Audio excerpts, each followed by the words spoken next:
Itinuturing po ng Sandatahang Lakas ng Pilipinas na makasaysayan ang unang pagkataon na makilahok itong barko ng Republika ng Pilipinas, itong BRP Gabriela Silang sa isang joint maritime activity.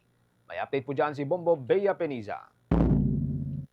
Maituturing na makasaysayan para sa Philippine Coast Guard ang naging unang paglapag ng isang Armed Forces of the Philippines aircraft sa isang PCG vessel bilang bahagi ng isang pagsasanay o isang maritime cooperative activity kasama ang Estados Unidos. Ayon kay BRP Gabriela Silang Commanding Officer, Captain George Maganto, isang malaking tagumpay at yugto din anya ito kung maituturing sa panig ng Philippine Coast Guard lalo na't unang best ring isabak ng BRP Gabriela Silang sa isang maritime cooperative activity. Matatandaan kasi na sa mga nagdaang pagsasanay, una nang ginamit at nakibahagi ang MRRV 9702 Melchora Aquino at MRRV 4408 San Agustin.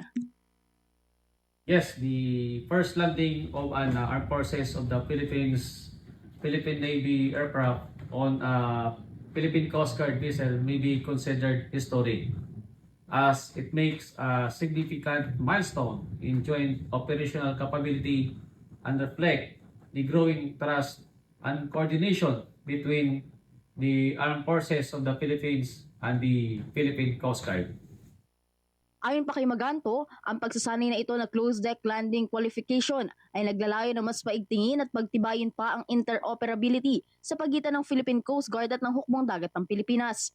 Gaya na lamang ng mga ito ang mas pinalakas sa komunikasyon, koordinasyon, joint responses sa karagatan at iba pang operasyon. Layon din ito na mas mapadali ang komunikasyon at agad na mapaghandaan at marespondehan ng mga maritime security challenges na mamamataan sa gitna man ng West Philippine Sea o maging sa iba pang bahagi ng katubigang sakop ng Pilipinas.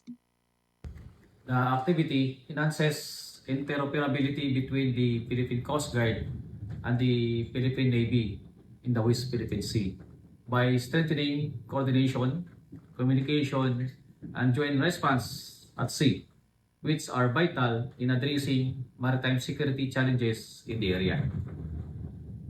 Samantala naging matagumpay at matiwasay namang naisagawa ang naging pagsasanay na siyang nagsimula nitong linggo Enero 25 hanggang kahapon niya ng Enero 26. Inaasahan naman na mas makakatulong pa ito na mas palakasin at paigtingin ang mga kakayahan ng Armed Forces of the Philippines, katuwang din ng iba pang mga kaalyadong bansa sa magiging pagpapatrolya sa West Philippine Sea. Yan muna mga updates mula dito sa West Philippine Sea. Ako si Bombo Bea Peniza and this is Bombo Radio Philippines, the #1 and most trusted source of news and information. Basta Radio, Bombo! For the most trusted source of news and information, visit our website at www.bomboradio.com. Follow us on Bombo Radio mobile app, Facebook, YouTube, TikTok, and X, formerly Twitter. Like, share, and stay connected. Anytime, anywhere.